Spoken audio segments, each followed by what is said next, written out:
मित्रों, आज हम बात करेंगे हिंदू विवाह अधिनियम 1955 के अंतर्गत जो विवाह संपादित होते हैं उनके तहत धारा 9 दाम्पत्य अधिकारों का प्रत्यास्थापन।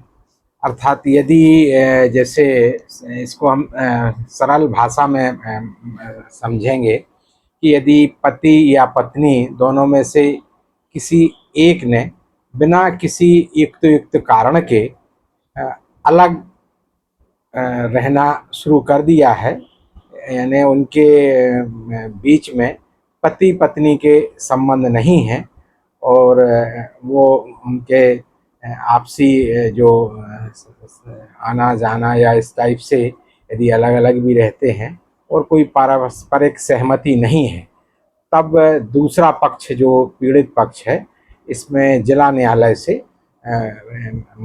आवेदन अर्जी लगा के अपने दाम्पत्य अधिकारों के प्रतिस्थापन की मांग कर सकता है कि साहब ये दूसरे जो व्यक्ति है पति या पत्नी जो है उसको आदेशित किया जाए, उसके विरुद्ध डिग्री दी जाए कि वो मेरे पूर्ववत यानी जैसा विवाह हुआ है विवाह के अनुसार वह एक पति या पत्नी के रूप में उसके साथ साहचार करें, निवास करें।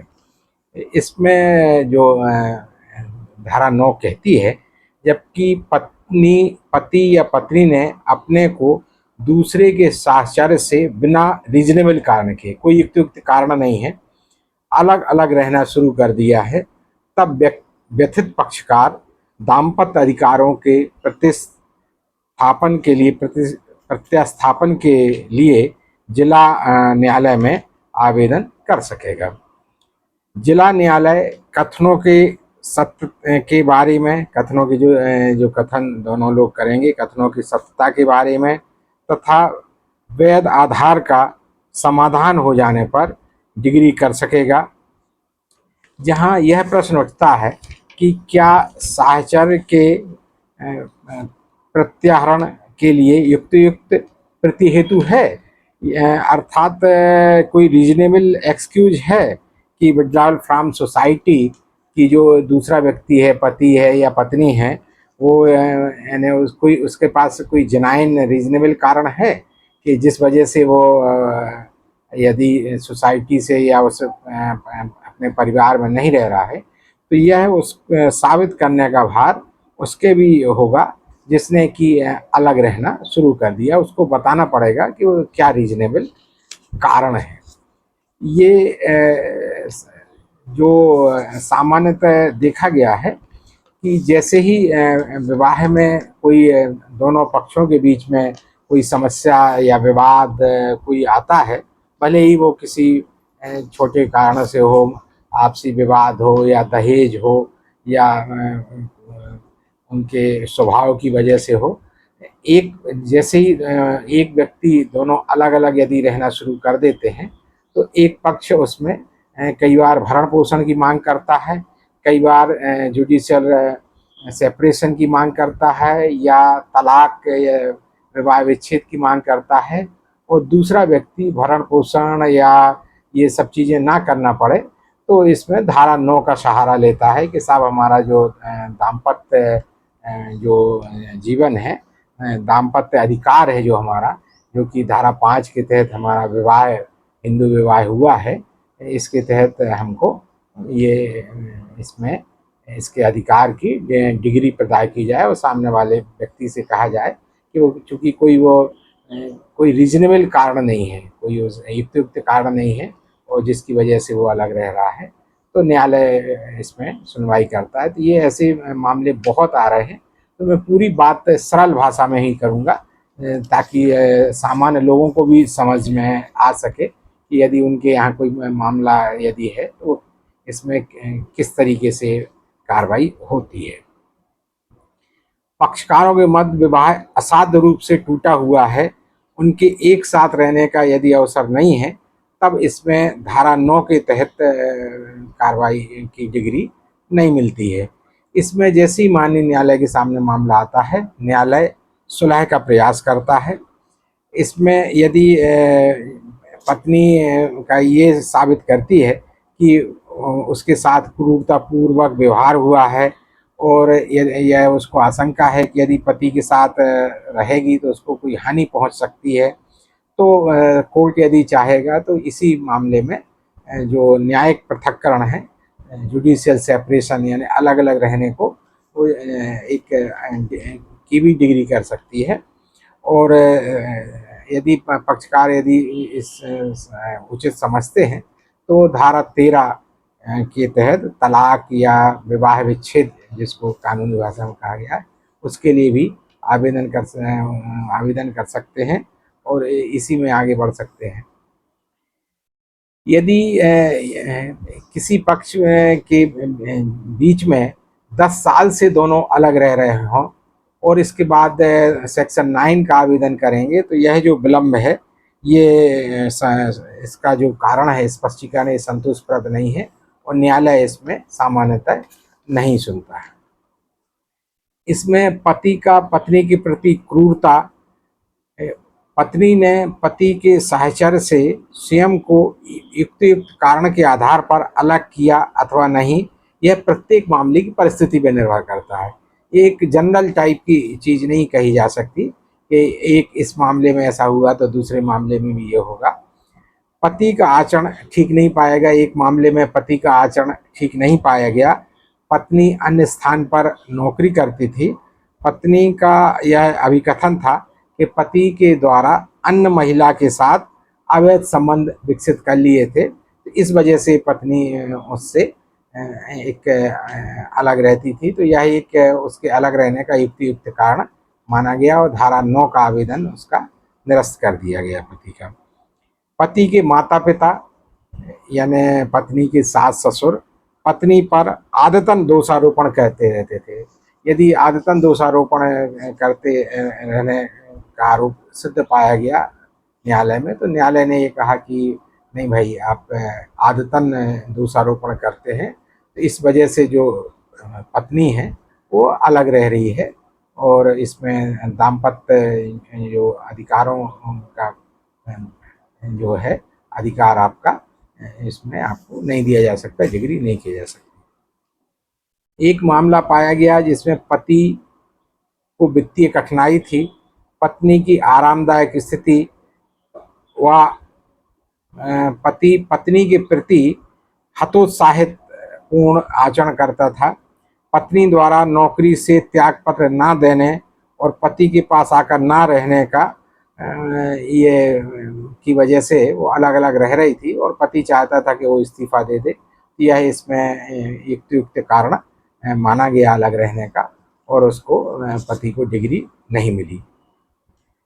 विवाह विधिमान्य है, इसके साक्ष्य का यदि अभाव है, ये व्यक्ति कहता है कि अमुक महिला या महिला कहती है अमुक पुरुष उसके साथ निवास करे दाम्पत्य अधिकारों का, और किंतु न्यायालय ये पाता है कि इनका जो विवाह है वो विधिमान्य है ही सिद्ध नहीं हो रहा, कोई साक्षी नहीं है कि इनका विवाह है, तब भी इनको धारा 9 के तहत डिग्री नहीं मिल पाई।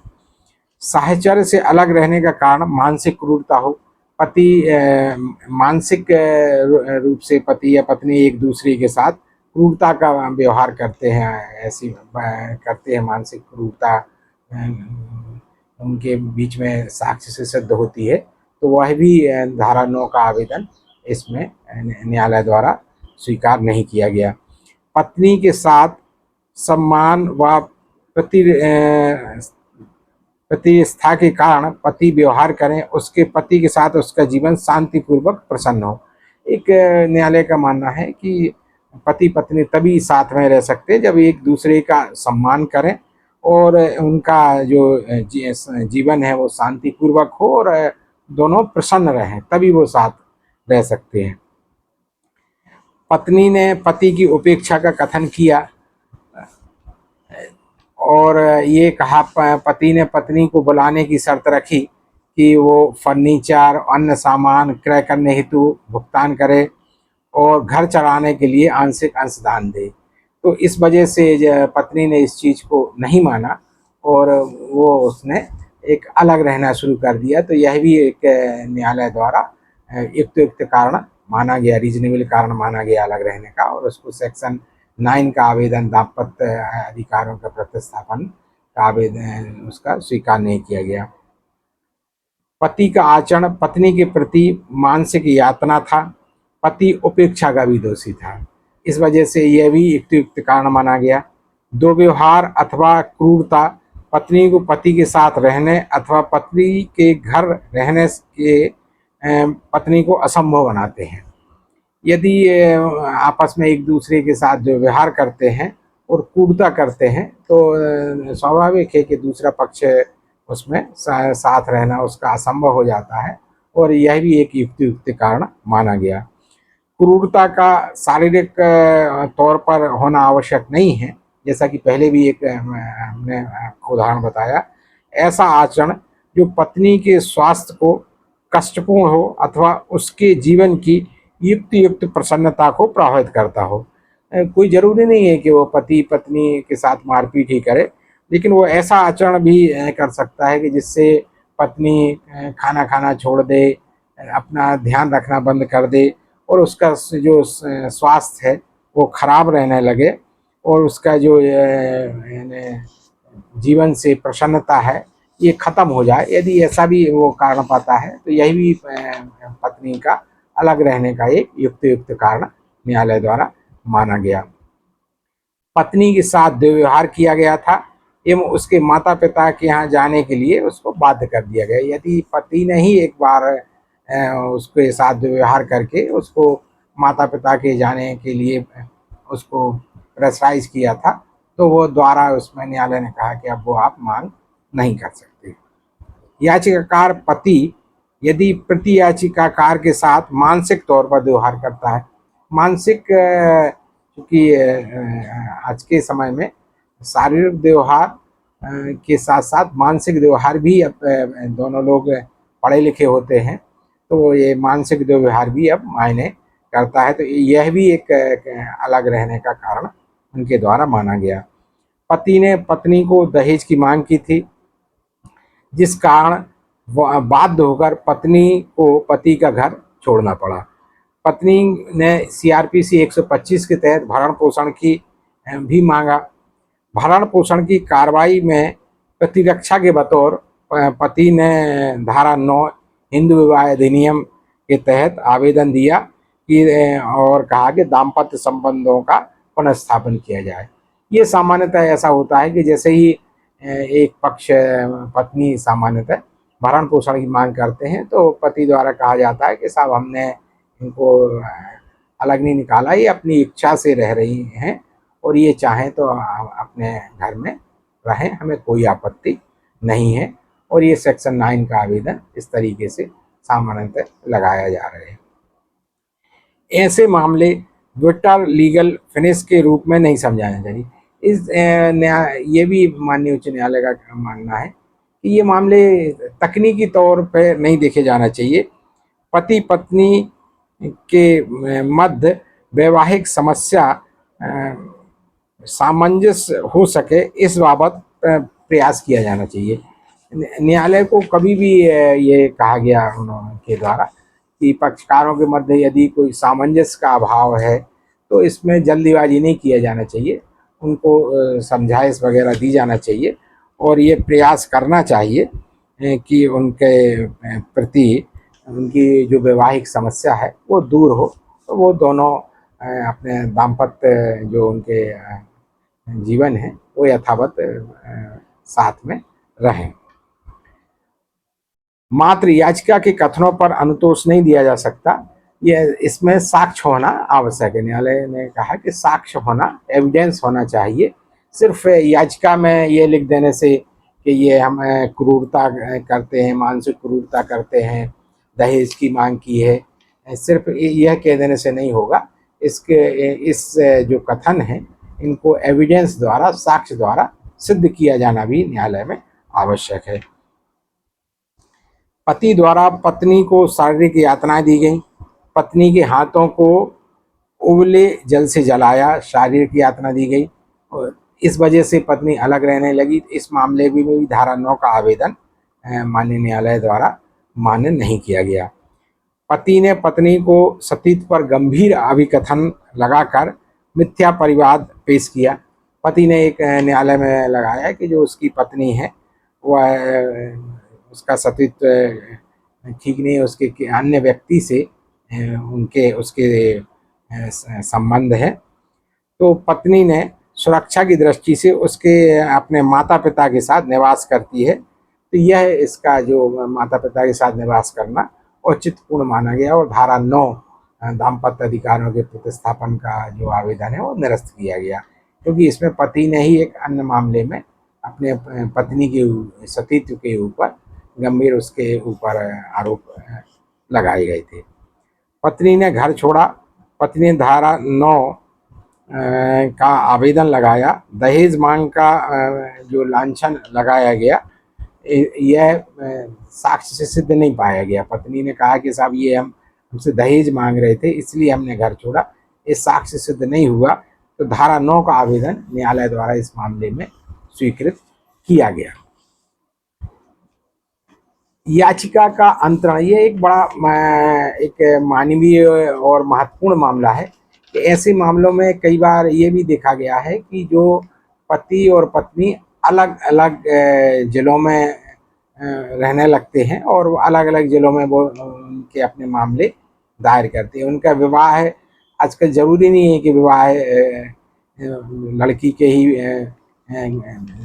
स्थान से हो, जिले से हो। विवाह कई बार तीसरे स्थान से भी होता है और नौकरी या किसी अन्य सिलसिले में वो अन्य स्थान पर भी रहने लगते हैं। तो ऐसे मामलों में जो है याचिका के अंतरण का भी प्रावधान इसमें किया गया है। पत्नी के दाम्पत्य संबंधों के पुनर्स्थापन की याचिका को उस स्थान पर अंतरित किया जाए जहां प्रकरण की परिस्थिति को उचित माना गया, जहां पति के विरुद्ध एक आपराधिक अभियोजन जारी था, उसके द्वारा प्रस्तुत विवाह विच्छेद की याचिका लंबित थी। पति के विरुद्ध विवाह विच्छेद की याचिका पत्नी द्वारा लगाई गई थी। तो जो सेक्शन 9 का आवेदन है इसको भी उसी माननीय जिला न्यायालय में अंतरण की मांग की गई और न्यायालय ने उसको वहीं अंतरित करने का जो मांग है वो औचित्यपूर्ण होने से उसको स्वीकार किया गया। पत्नी एवं पति ने अलग अलग स्थानों पर विवाह विच्छेद की याचिकाएं प्रस्तुत की। पत्नी की प्रार्थना पर पति द्वारा प्रस्तुत प्रकरण भी पत्नी के द्वारा प्रस्तुत स्थल पर अंतरित कर दिया गया। इसमें एक ये माननीय सुप्रीम कोर्ट का फैसला है, विनय पांडे बनाम रोशन 2000 DMC 571। ये एक महत्वपूर्ण फैसला है जिसमें ये जो याचिका है जहाँ पत्नी निवास करती थी, पत्नी के द्वारा जहाँ याचिका लगाई गई थी विवाह विच्छेद की, वहीं उसका एक जो ये दोनों याचिकाएं एक ही न्यायालय में अंतरित कर दी गई। पति के विरुद्ध आपराधिक मामला, तलाक का मामला, तो इसमें धारा 9 का जो आवेदन है वह स्वीकार नहीं किया गया। धारा 9 के तहत अनुतोष चाहा गया था। विकल्प में पति यह मांग कर सकता है कि यदि पत्नी फिर भी इंकार करना जारी रखती है तो उसे अधित्यजन के वैवाहिक अपराध का दोषी माना जाए और विवाह को विघटित कर दिया जाए, यानी सेक्शन 13 तलाक की डिग्री दे दी जाए। इसमें भी न्यायालय ने ये कहा कि यदि इसमें ये पाया जाता है कि सेक्शन 9 के तहत जो मामला बन रहा है उसमें पत्नी रहना नहीं चाहती और उसका ये कहना है कि हम पति के साथ रहने से इनकार कर रही है, तब इस मामले में पति ने कहा कि ठीक है, तो सेक्शन 13 के तहत जो विवाह है उसको विघटित कर दिया जाए और हमें विवाह विच्छेद या तलाक की डिग्री प्रदान की जाए। तो इस मामले में भी तलाक की डिग्री उनको प्रदान की गई। सेक्शन 9 का आवेदन तब भी स्वीकार नहीं होता यदि यह पाया जाए कि विवाह असाध्य रूप से टूटा हुआ है, उनके एक साथ रहने का अवसर नहीं है। हिंदू विवाह अधिनियम की धारा 9 तहत दाम्पत्य संबंधों के पुनर्स्थापन की डिग्री के प्रदान करने के प्रयोजन के लिए यह प्रमाणित किया जाना चाहिए कि अन्य पक्ष ने बिना युक्त कारण से साहचर्य से वंचित कर रखा। ये आना चाहिए इसमें ये सिद्ध होना आवश्यक है कि जो दूसरा पक्ष है वो बिना कोई रीजनेबल कारण के, बिना कोई जेन्युइन कारण के, बिना युक्तियुक्त कारण के उसने दूसरे पक्ष को के साथ रहने से मना कर दिया है, साहचर्य से इनकार किया है। शुरू में ही जैसे बताया कि पारस्परिक सहमति से पति व पत्नी पृथक पृथक यदि निवास कर रहे हैं सहमति से, तो इसमें सेक्शन 9 लागू नहीं होती है। इसमें जो उनका विवाद का निपटारा है जो होगा वो धारा उसके तहत होगा, इसके तहत इसमें विवाद नहीं होगा। वास्तव में जो हिंदू विवाह अधिनियम की जो कुछ धाराएं हैं, धारा 9, 10, 11, 13, ये आपस में लगी हुई हैं और हिंदू विवाह अधिनियम के तहत कई मामलों में माननीय न्यायालय ने कहा कि सबसे पहले इसमें मेल मिलाप का प्रयास किया जाना चाहिए और विवाह यदि विच्छेद की बात आती है, तलाक की बात आती है, तो तलाक के पहले जो है जुडिशियल सेपरेशन या न्यायिक पृथक्करण की का आदेश किया जा सकता है। उस आदेश करने से ये होगा कि वो डिग्री यदि दोनों पक्ष कुछ समय बाद चाहते हैं कि नहीं साहब हम अब हमारे मतभेद समाप्त हो गए हैं और हम साथ रहना चाहते हैं, तो वो साथ यानी फिर से वो जो डिग्री है वो विखंडित हो जाएगी न्यायालय में आवेदन देके और वो साथ रह सकते हैं। लेकिन यदि तलाक की डिग्री एक बार स्वीकृत हो गई तब उन्हें यदि वो रहना चाहें तो वो उनको पुनः विवाह करना होता है। इस तरीके से जहाँ अस्थाई तरीके की समस्या है वहाँ जुडिशियल सेपरेशन एक बहुत अच्छा उपाय है। और यदि ये लगता है कि बिना किसी रीजनेबल कारण के, युक्तियुक्त कारण के कोई एक पक्ष पति या पत्नी अलग रह रहा है और तो उसमें न्यायालय हस्तक्षेप करके ये प्रयास करता है कि दोनों अपने सोसाइटी में वापस आएं और अपना निवास करना, एक सहचार करना शुरुआत